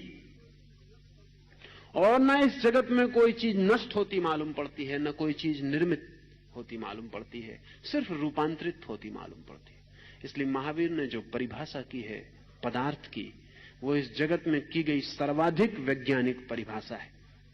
अद्भुत शब्द महावीर ने खोजा है पुद्गल, मैटर के लिए।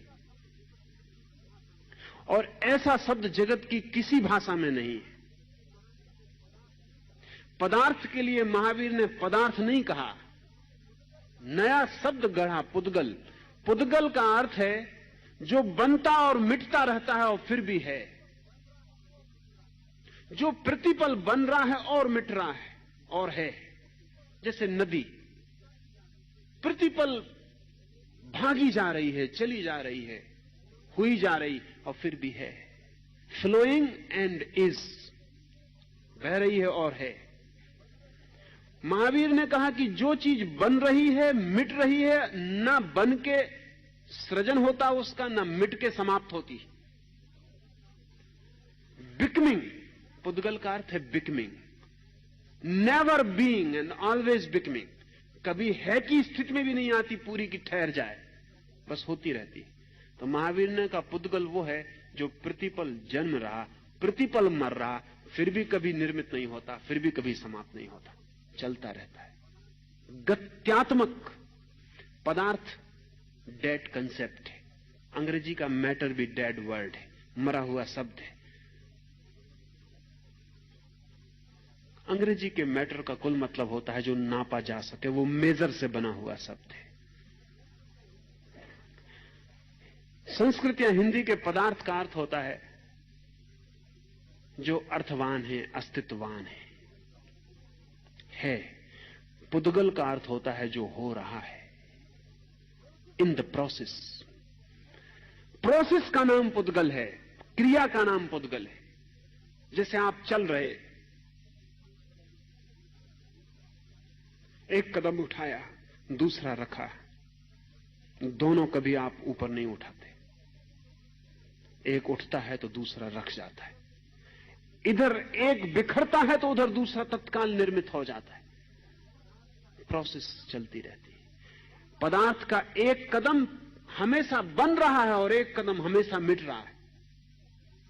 जिस कुर्सी पर आप बैठे वो मिट रही है, नहीं तो 50 साल बाद राख कैसे हो जाएगी। जिस शरीर में आप बैठे हैं वो मिट रहा है, लेकिन बन भी रहा है। 24 घंटे आप उसको खाना दे रहे, वायु दे रहे, वो निर्मित हो रहा है, निर्मित होता चला जा रहा है और बिखरता भी चला जा रहा है। Life and death both simultaneous. जीवन और मरण एक साथ दो पैर की तरह चल रहे हैं। महावीर ने कहा यह जगत पुद्गल है, इसमें सब चीजें सदा से हैं, बन रही हैं, मिट रही हैं, ट्रांसफॉर्मेशन चलता रहता है। न कोई चीज कभी समाप्त होती, न कभी निर्मित होती। इसलिए निर्माता का कोई सवाल नहीं है। इसलिए परमात्मा में वासना की कोई जरूरत नहीं है। सारे धर्म परमात्मा को जगत के पहले रखते हैं, महावीर परमात्मा को जगत के अंत में रखते हैं। इसका फर्क समझ लें। सारे धर्म परमात्मा को कहते हैं काज, कारण है, महावीर कहते हैं इफेक्ट, परिणाम। महावीर का अरिहंत अंतिम मंजिल है। भगवान तब होता है व्यक्ति जब वो सब पा लिया, पहुंच गया वहां जिसके आगे और कोई यात्रा नहीं। दूसरे धर्मों का भगवान बिगिनिंग में है, दुनिया जब शुरू होती है वहां। जहां दुनिया समाप्त होती है, महावीर की भगवत्ता की धारणा वहां है। तो वे सब कहते हैं कि दुनिया को बनाने वाला भगवान है, महावीर कहते हैं दुनिया को पार कर जाने वाला भगवान, वन हु गोज बियॉन्ड।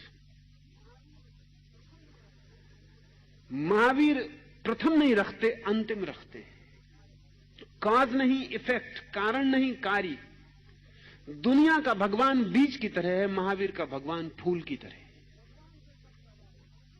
दुनिया कहती भगवान से सब पैदा होता है, महावीर कहते हैं जहां जाके सब खुल जाता और प्रकट हो जाता, खिल जाता वहां। तो महावीर के जो अरिहंत की, सिद्ध की, भगवान की, भगवत्ता की धारणा है, वो चेतना के पूरे खिल जाने की, फ्लावरिंग की, जहां सब खिल जाता है। इस खिले हुए फूल से जो झरती है सुवास, केवली पणत्तो धम, उसको उन्होंने कहा। इस खिले हुए फूल से जो झरती है सुवास, इस खिले हुए फूल से जो आनंद प्रकट होता है, इस खिले हुए फूल का जो स्वभाव है, वो केवली द्वारा प्रूपित धर्म है। और उसे वो कहते हैं वो लोक में उत्तम है, वो जो फूल की तरह अंत में खिलता है, क्लाइमेक्स, शिखर।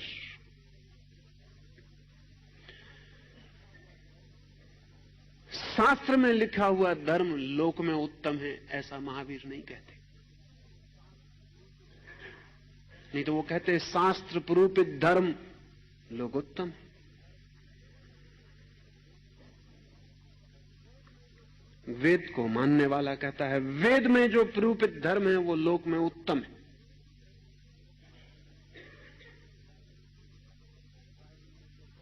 बाइबल को मानने वाला कहता है बाइबल में जो धर्म प्रूपित है वो उत्तम है। कुरान को मानने वाला कहता है कुरान में जो धर्म प्रूपित है वो उत्तम है। गीता को मानने वाला कहता है गीता में जो धर्म की प्रूपना हुई है वो उत्तम है। महावीर कहते हैं केवली पणत्तो धम्मो, नहीं शास्त्र में कहा हुआ नहीं, केवल ज्ञान के क्षण में जो झरता है वही जीवंत। लिखा हुए का क्या मूल्य है? लिखा हुआ पहले तो बहुत सिकुड़ जाता है, शब्द में बांधना पड़ता है। जीवंत धर्म,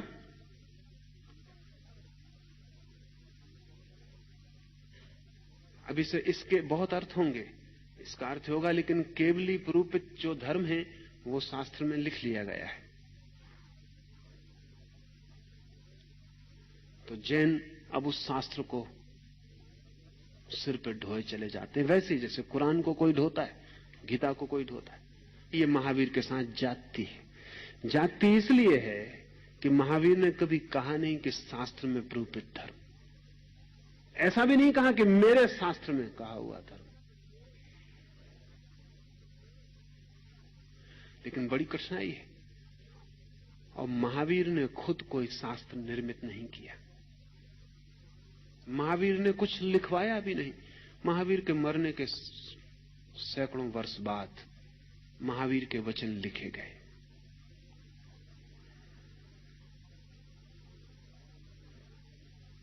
महावीर ने लिखवाया नहीं, लिखा नहीं।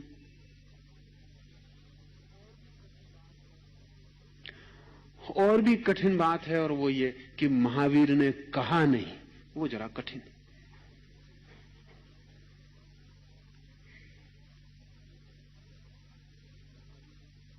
वो जरा कठिन है कि महावीर ने कहा नहीं। महावीर तो मौन रहे, महावीर तो बोले नहीं। तो महावीर की जो वाणी है वो कही हुई नहीं, सुनी हुई है। महावीर का जो धर्म का निरूपण है वो मौन टेलीपैथिक ट्रांसमिशन है। और इसलिए एक बहुत पुराण जैसी लगती बात आपसे कहूं, कथा जैसी, लेकिन जल्दी ही सही वैज्ञानिक आधार उसको मिलते चले जाते।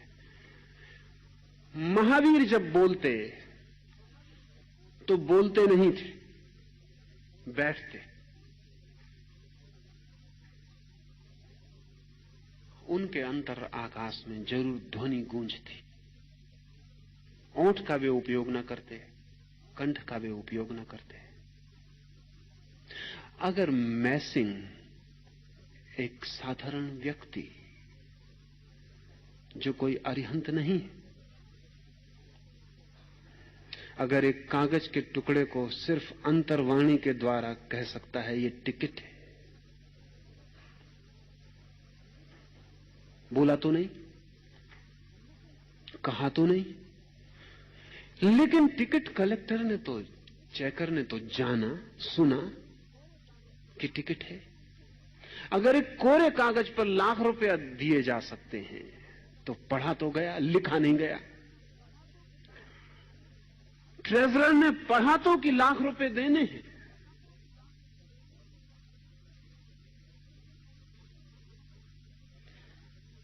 तो महावीर ने टेलीपैथिक कम्युनिकेशन का गहन प्रयोग किया। बोले नहीं, सुने गए। He was heard. मौन बैठे, पास लोग बैठे, उन्होंने सुना। और इसीलिए जो जिस भाषा में समझ सकता था उसने उस भाषा में सुना। इसमें भी थोड़ा समझ लेना जरूरी है, क्योंकि हम जो भाषा नहीं समझते उसमें कैसे सुनेंगे।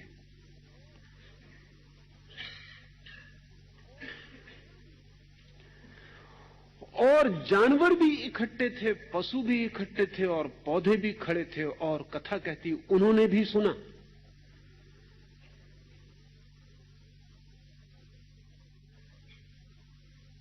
तो अगर बैकेस्टर कहता है कि पौधों के भाव हैं और वे समझते हैं आपकी भावनाएं, आप जब दुखी होते हैं, पौधों को प्रेम करने वाला व्यक्ति जब दुखी होता तो वे दुखी हो जाते हैं। अब जब घर में उत्सव मनाया जाता तो वे प्रफुल्लित हो जाते हैं। जब आप उनके पास खड़े होते हैं तो उनमें आनंद की धाराएं बहती हैं। जब घर में कोई मर जाता है तो वे भी मातम मनाते हैं। इसके जब अब वैज्ञानिक प्रमाण हैं तो क्या बहुत कठिनाई है कि महावीर के हृदय का संदेश पौधों की स्मृति तक पहुंच जाए? अभी सारे दुनिया में जो प्रयोग किए जा रहे हैं अनकॉन्शियस पर, अचेतन पर, उनसे सिद्ध होता है कि हम अचेतन में कोई भी भाषा समझ सकते हैं, कोई भी भाषा।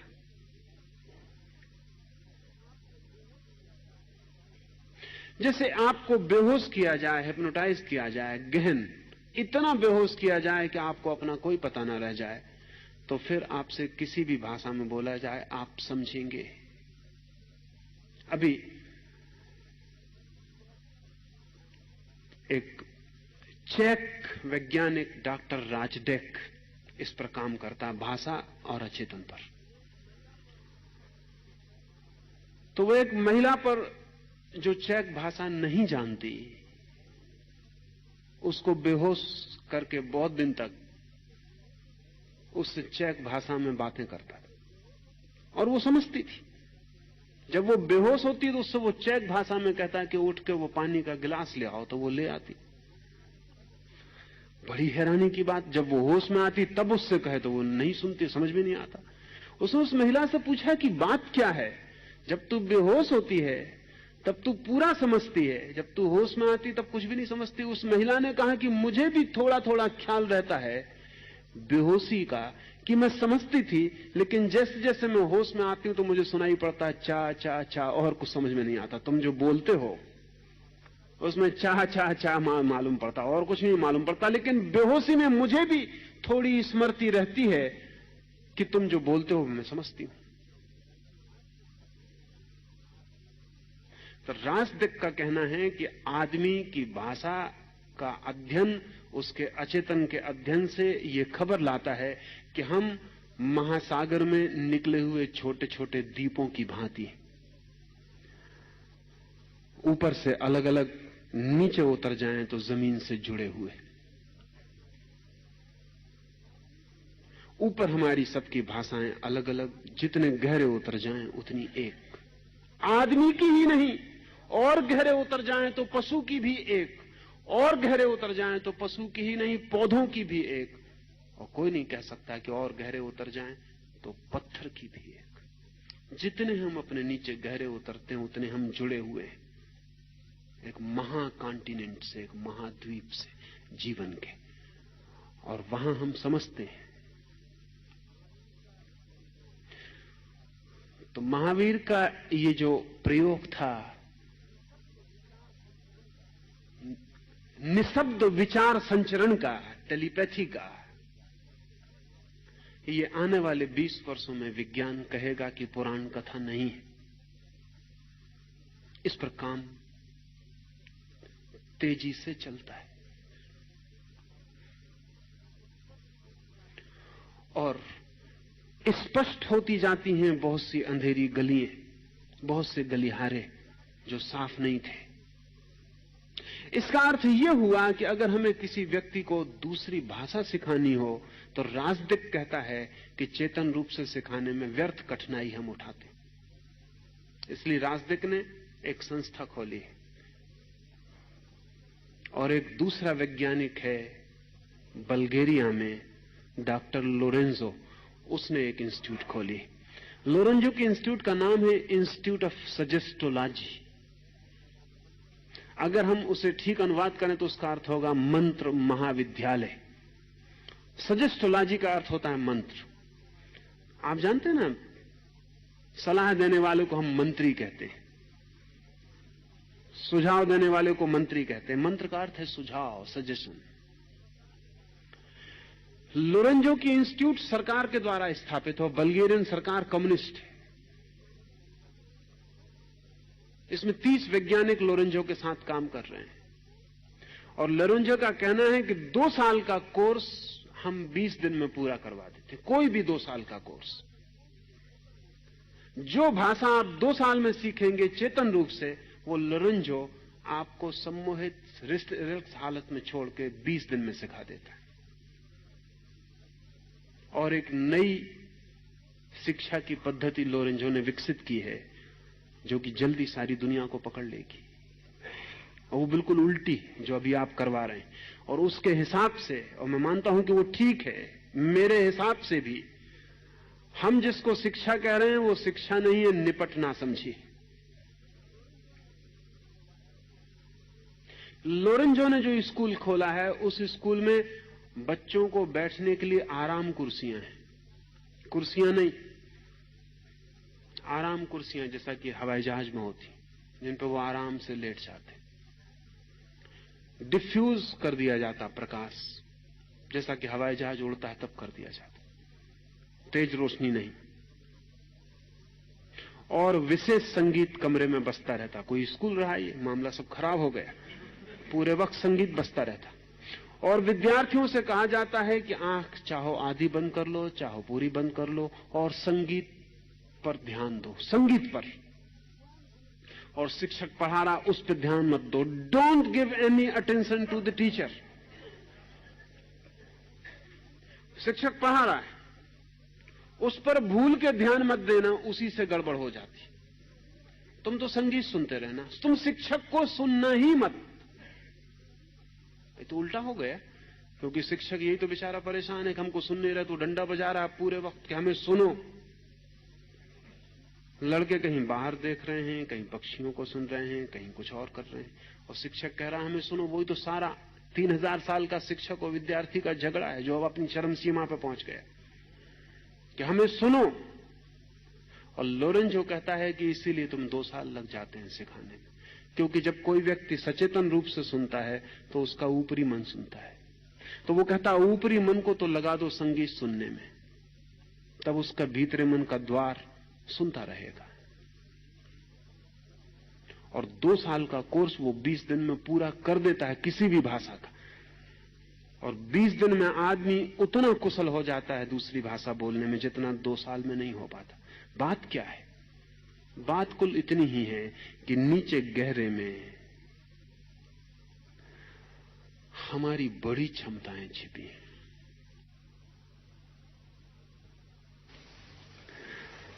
हमारी बड़ी क्षमताएं छिपी हैं। आप अपने घर से यहां तक आए हैं, अगर आप पैदल चल के आए हैं तो क्या आप बता सकते हैं कि रास्ते पर कितने बिजली के खंभे पड़े थे?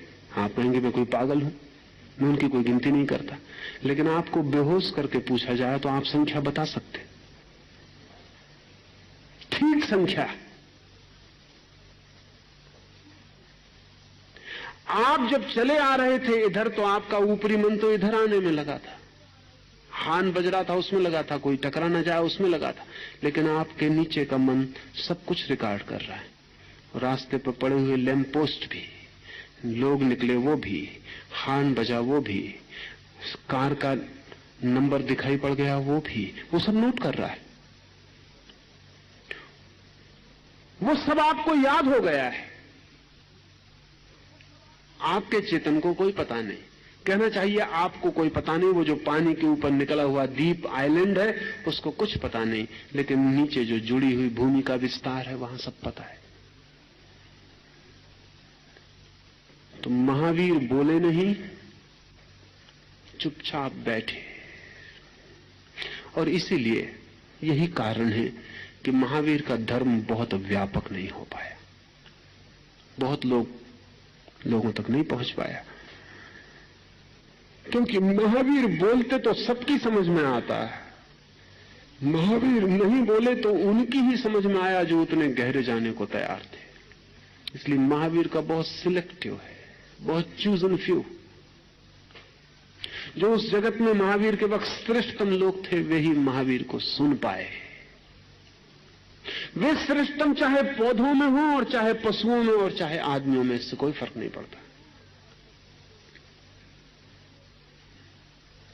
महावीर को सुनने के पहले बड़े प्रशिक्षण से गुजरना पड़ता था, ध्यान की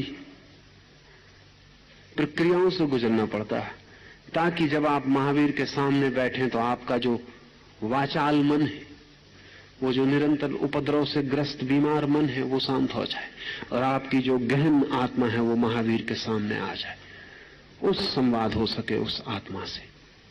इसलिए महावीर की वाणी को 500 वर्ष तक फिर रिकॉर्ड नहीं किया गया। तब तक रिकॉर्ड नहीं किया गया जब तक ऐसे लोग मौजूद थे जो महावीर के शरीर के गिर जाने के बाद भी महावीर से संदेश लेने में समर्थ थे। जब ऐसे लोग भी समाप्त होने लगे तब घबराहट फैली और तब संग्रहित करने की कोशिश की गई। इसलिए जैनों का एक वर्ग दिगंबर महावीर की किसी भी वाणी को ऑथेंटिक नहीं मानता। उसका मानना है कि चूंकि वो उन लोगों के द्वारा संग्रहित की गई है जो दुविधा में पड़ गए थे और जिन्हें शक पैदा हो गया था कि महावीर से अब संबंध जोड़ना संभव है या नहीं, इसलिए वो प्रमाणिक नहीं कही जा सकती। इसलिए दिगंबर जैनों के पास महावीर का कोई शास्त्र नहीं, कोई शास्त्री नहीं। वो कहते सब खो गया। श्वेतांबरों के भी जो पास शास्त्र है वो भी पूर्ण नहीं है, क्योंकि जिन्होंने संग्रहित किया उन्होंने कहा हमें थोड़ी सी बातें भर प्रमाणिक लिख सकते हैं, बाकी और अंग खो गए हैं, उनको जानने वाले अब कोई भी नहीं, इसलिए वो भी अधूरा है। लेकिन महावीर की पूरी वाणी को कभी भी पुनः पाया जा सकता है, और उसके पाने का ढंग यह नहीं होगा कि महावीर के ऊपर जो किताबें लिखी रखी उनमें खोजा जाए। उसके पाने का ढंग पुनः यही होगा कि वैसा ग्रुप, वैसा स्कूल, वैसे थोड़े से लोग जो चेतना को उस गहराई तक ले जा सके जहां से महावीर से आज भी संबंध जोड़ा जा सकता है। इसलिए महावीर ने कहा केवली पणुत्तो धर्म, शास्त्र नहीं, वही धर्म उत्तम है जो तुम केवली से संबंधित होकर जान सको, बीच में शास्त्र से संबंधित होकर नहीं। और केवली से कभी भी संबंधित हुआ जा सकता है, लेकिन शास्त्र बाजार में मिल जाते हैं। केवली से संबंधित होना हो तो बड़ी गहरी कीमत चुकानी पड़ती, फिर स्वयं के भीतर बहुत कुछ रूपांतरित करना पड़ता है। महावीर कहते थे बिना कीमत चुकाए कुछ भी नहीं मिलता है, और जितनी बड़ी चीज पानी हो उतनी बड़ी कीमत चुकानी चाहिए। इसलिए आखिरी बात जब वो बार बार कहते हैं कि अरिहंत उत्तम है, सिद्ध उत्तम है, साधु उत्तम है, केवली रूपित धर्म उत्तम है, तब वो ये भी कह रहे हैं कि इतने उत्तम को पाने के लिए तैयारी रखना सब कुछ चुकाने की, क्योंकि मूल्य मुफ्त नहीं मिल सकेगा। हम सब मुफ्त लेने के आदी हैं, हम कुछ भी चुकाने को तैयार नहीं। सड़ी गली चीज को खरीदने के लिए हम सब कुछ चुकाने को तैयार हैं। धर्म मुफ्त मिलना चाहिए। असल में इससे पता चलता है हम मुफ्त उसी चीज को लेने को तैयार होते हैं जिसको हम लेने को आग्रहशील नहीं है, जिसको हम कहते हैं ठीक मुफ्त देते हो तो देना, बाकी क्षमा करें। महावीर कहते हैं जो इतना उत्तम है, लोक में जो सर्वश्रेष्ठ है, उसे चुकाने को सब कुछ खोना पड़ेगा, स्वयं को। और जब भी कोई स्वयं को खोने को तैयार है तो वो केवली प्ररूपित धर्म से सीधा डायरेक्ट संबंधित संयुक्त हो जाता है।